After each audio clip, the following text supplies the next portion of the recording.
Yani bir parçalık siyemiz hürmetlik vatandaşlar. Bugünkü İslam 2023 yıl 5. ayının 15. günü. Hepteki düşenbendeki mavzumunda biz başlayacağız vatandaşlara. Tez bolganda muşu yıl işide Rusya Federasyası tecavüzçilerini mağlup kılamaz.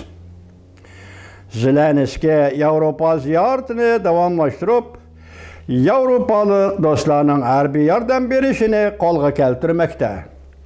Mavzulu haber 5. ayının 15. günü Amerika avazının Xitay til programı ilan kılındı. Haber mındak başlandı.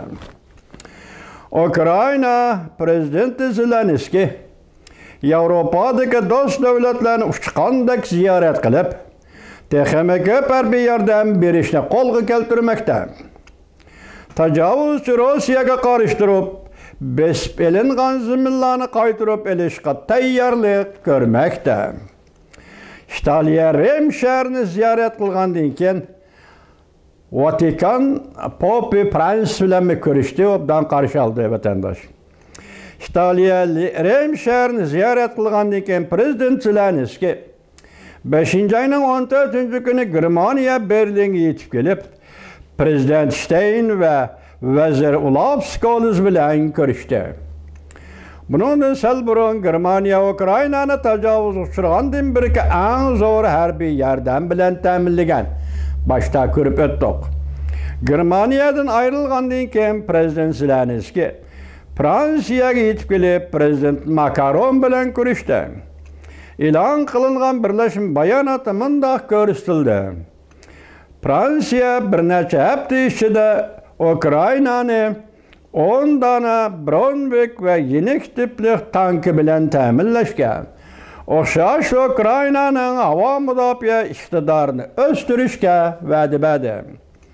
Haftanın 1. günü Prezident Zelenski London'a yetip verip, Angliya veziri Sunak bilen görüşüdüğallığını etti. O Twitter'da Prezident Zelenski Twitter'da fikir kaldırgan fikirde mındak görsetti.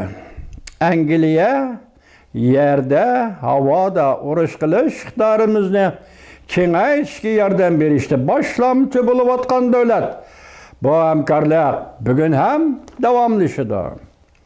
Ötken hafta Angliya Devlet Müdafiə Ministri Ben Wallace mındak degen. Angliya Ukrayna'nı uzun musafirlik çağrılığı uçu raketa bilen teminleydi. Musab 850 kilometrlik buran belgilik. Raketanı uğurlaştırış uzun biri Ukrayna arzu kılıp kelgen idi. G'arbdan muşunda qo'llashga erishishni umid qilyapti. Angliya Davlat Mudofaa Ministri Ben Wallace Angliya Tuvan palata a'zolariga mundaq dedi. Bu raketalar bu davlat Ukrayna chegarasiga yetkazib bo'lindi. Lekin sani qancha bu to'g'rida bir narsa demadi. Angliya matbuoti xabar qilib mundaq ko'rsatdi.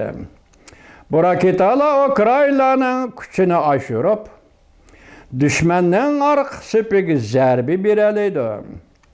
Cümleden Rusya 2014 yılı yutib algan Krimiyaga yetib baralaydı. Hazırgacha. Ukraynaga en zor yardım bergen devlet Amerika. Amerika bir neçe milyar dollar kıymetinde Ukrayna'nı harbiy kural yarak bilen teminledi. Demek Avrupa, Amerika, Garp dünyası Ukrayna'nı kolladı. Harbiy kural yarak bilen kolladı. Dollar bilen kolladı. Bugün şuna Ukrayna Prezidenti Zelenski tecavüzcü Rusya Federasyası'nı muşujilikçide mağlup kılamaz dep görsetdi. Zelenski'nin gepi gip bolsun, sözü söz bolsun. Allah nusret ata kıl Zelenski'ye.